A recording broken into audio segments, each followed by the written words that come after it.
Hello YouTube, Robin Hood Bricks here, and today we're going to be making a continuous curve switch for our railway.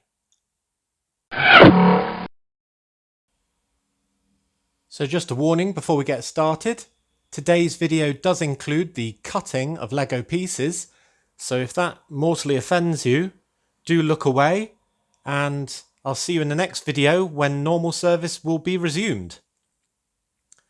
Right, you have been warned. So most of you will recognise the standard railway switch or points, which is just used to, with the help of a corner, enable a train to change from one set of tracks to another, and the orientation is set up so it will create two parallel tracks. But if we want to incorporate this with my setup or many other setups around it, where you want the setup to go around a corner and continue kind of off in that direction, then the orientation doesn't work very well. We've already got a wobbly line. And if you look at the space required to continue with that vein and go around a full corner, you'll see that it's incredibly space inefficient. And that's just space I don't have in my setup, or rather that I don't want to surrender, because I want to have as many buildings as possible and create a really dense city. Furthermore, it's a really ugly setup, the bigger version, because you kind of peel off from the original track towards the left, then there's a small sort of turn back to the right, then a straight section, and then the remainder of the left corner. It just looks really ugly and really inefficient. So what we really want is what I've mocked up there, the smaller version, which is just a corner, a standard corner, and a standard switch piece that have been fused together to create a continuous curve switch. So I can approximate that using a corner and a switch to basically hold one on top of the other, and you'll see that this middle one, if I put a brick underneath that just to hold it in place and put it on this last rung here that's connected, and then if we ignore the remainder of that, that is essentially what we're trying to achieve. And you can see that the tracks continue on the same normal radius bend uninterrupted, and then with the help of two more standard corner pieces we turn a 90-degree corner. So it's a much more aesthetically pleasing connection, and definitely a great space saver. So in a nutshell, what we need to do is cut this corner piece that's on top in half, kind of say down the middle of that one, and then we need to cut that much off, the equivalent amount off the switch piece, so then we can glue the two pieces back together, which will sort of be that onto there, and create the new fused piece. So that's the aim. Then we can put it in the Lego room, and I've got the perfect scene to set up on it that won't go anywhere else. Next, I'll introduce you to the tools I'm going to be using. First of all, most importantly, is a cutting board. Don't cut anywhere near furniture or anything else you want to keep nice without one of these. Secondly is the saw. Now this is a razor saw, and the name is because it's got a very thin and very sharp blade. Now I already had this. It's usually used for modelling, so it's perfect for this use, but we don't want a very thick blade because we don't want the act of cutting to remove a large sort of thick band of plastic. We want to be as accurate as possible. So that's that. Then I've got a pair of snips, so I can just do the crude cutting with these because they're very powerful. So anything like that will do. And then my trusty knife, and that's just so I can trim some of the edges when they're rough. Good, so that's that. So then I just have to decide where I'm going to make my cuts. So it's this middle sleeper that I'm going to be cutting in half. And what I could do is just chop it across the rail here and here, which would leave just the two sort of prongs of the rail itself and connect that onto the destination piece. But then the area that's actually being glued is very small indeed, and it might not be very strong. Now, it's not like it has to be crazy strong because it's not going to be in motion. Once I've got it in place, arguably, it's going to not go anywhere. So that shouldn't be too much of a problem. But if you want to do a job, you may as well do it well.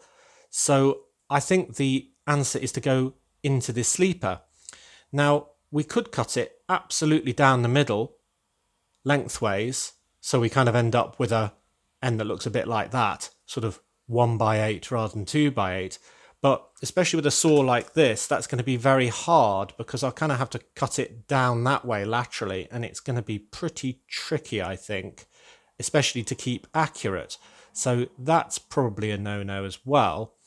So what I could do instead is cut right down the middle and then have half of the sleeper on this piece, so sort of cut it there, and then none of the other half of the sleeper, so sort of cutting it there, and then do the opposite on the other side. So you've kind of got two 2x4s that then can line up. And that has the added benefit of being a bit stronger because you'll have a small connection there and a small connection there as before, but you'll also have this too long connection that can be glued in the middle. And that also will be strengthened by the fact that I'm going to have a 2x4 tile as part of my ballast system, hiding that join and also providing some extra strength. In fact, one of my subscribers said you don't really need to glue it at all because just the tile joining the two pieces together is strong enough to keep them in position. And I'm sure he's right, but I'm still going to glue it.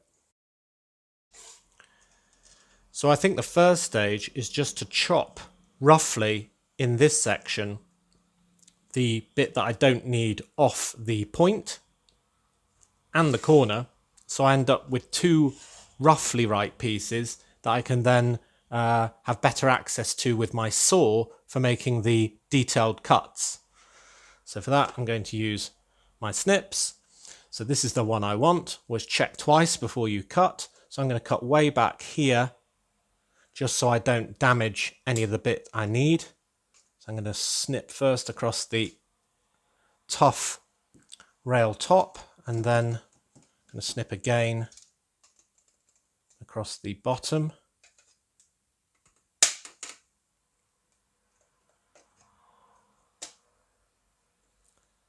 Doesn't feel right chopping this, does it? I mean, I should say a word on that really. I don't really want to be cutting and destroying Lego pieces as some people might see it, but it's either this or make a large compromise to my city or buy some very expensive third-party 3D printed bricks. And I don't really want to buy third-party bricks. I think that's almost as bad as destroying these ones. But also, I've got these pieces already, so I'm not actually costing myself any money at all. So this is much more cost effective, and at least it's official Lego. Right, so there's that chopped off. Don't need that anymore. So now I can gain access with my saw to cut this to the accurate shape I need. Right, so I've cut those both roughly to size, and I've smartened this edge up a little bit with my knife just so it's more smooth, and that is what we're going for. Now, I'm aware that there's another technique which uses a pair of switches, a left-hand one and a right-hand one, and you can use the parts cut off one to make the other into a continuous curve and vice versa.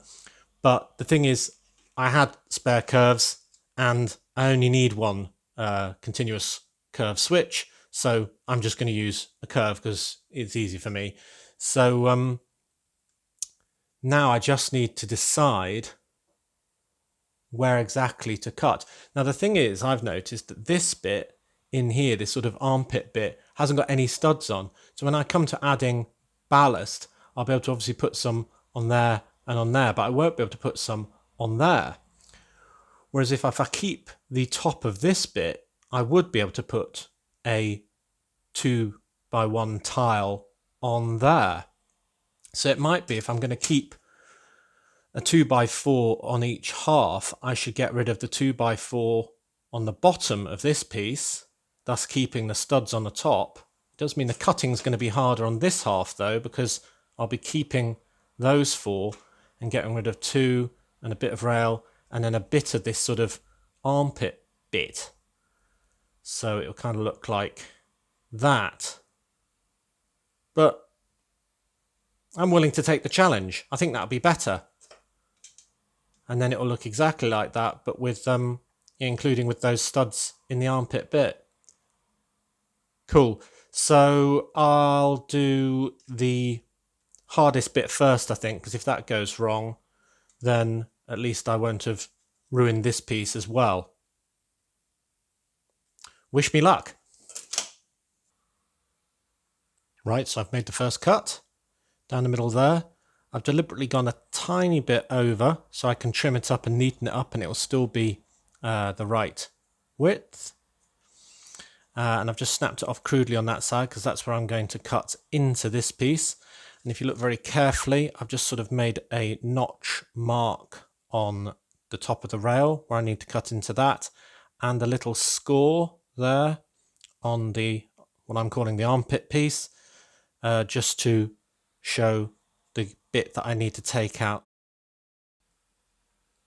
And there I've made the second cut, removing this piece from here. It's a bit rough at the moment. I can sort of trim that up with a knife and file it even if necessary. But we can see that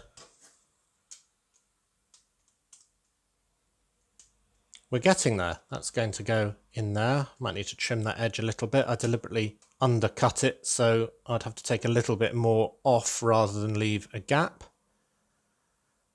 So that's looking good. So I think I can chop this one now right down the middle there and across that rail there as well. Cool.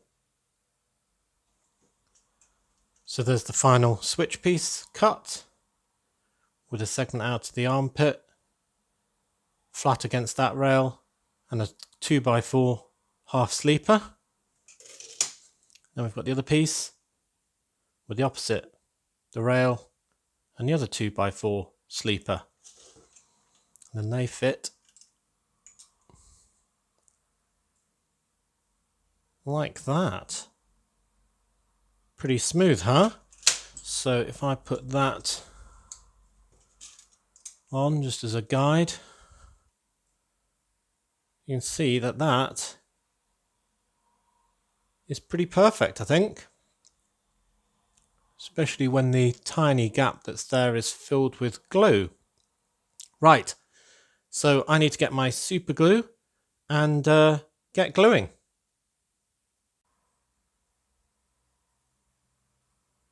Okay, so I've got my super glue. Other brands exist, and I'll be gluing this surface and this surface up to the edge of the rail, and then the middle of the sleeper and the end of this, probably on both sides, holding it in position and probably using this tile to help. And that's why I'm using an olive green one, because if it does get some glue on the underside, it won't annoy me as much as if I'd used the brown one.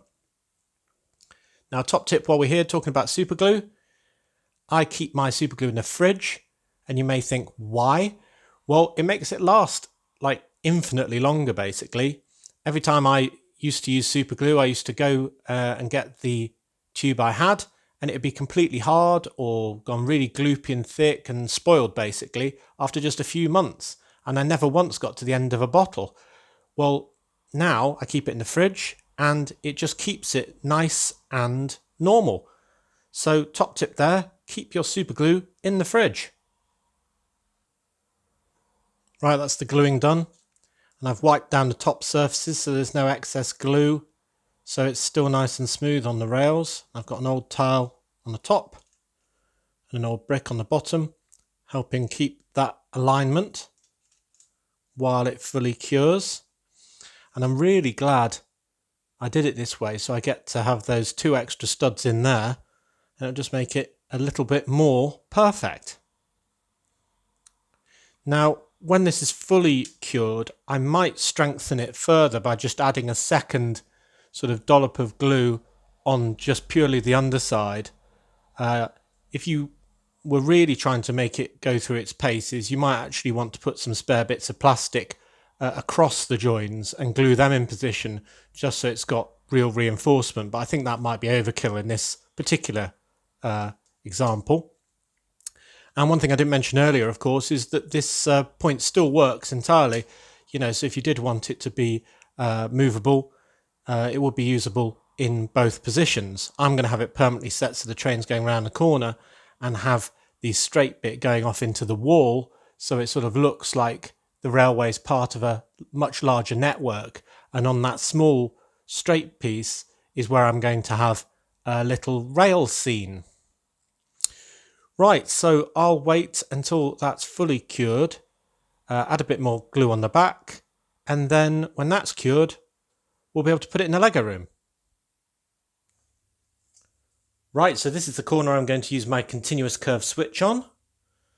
So here's the switch, and it's basically going to replace 2 of the corner pieces on that curve, and then we're going to add 1 more straight so it can reach the wall and go off to service other cities. So the first thing I need to do clearly is pull up these 2 corners, and I'm going to have to readdress the ballast because there might now be studs that won't fit with the underside of my new piece, and then continue the ballast under it to support it and make it look as good as possible. So I'm going to get on to that. That's completely new territory for me because I haven't actually ballasted a set of points before, let alone one I've made myself. At last it's in position. It was very fiddly to do indeed, because I had to work out where all the new ballast pieces could and couldn't go, because the majority of this switch piece is completely flush on the bottom, so it can only sit on tiles, unlike some of the corner pieces. Now I want to add a little bit of a scene on this straight piece because the train is going to go round the curve again and again, so I may as well use this otherwise dead space. And you can see with that in mind, I've already started a little bit by putting in this reddish brown plate. And what I'm going to do is a small construction scene using the digger from set 7936, as you can see on its boom. And that was a level crossing set.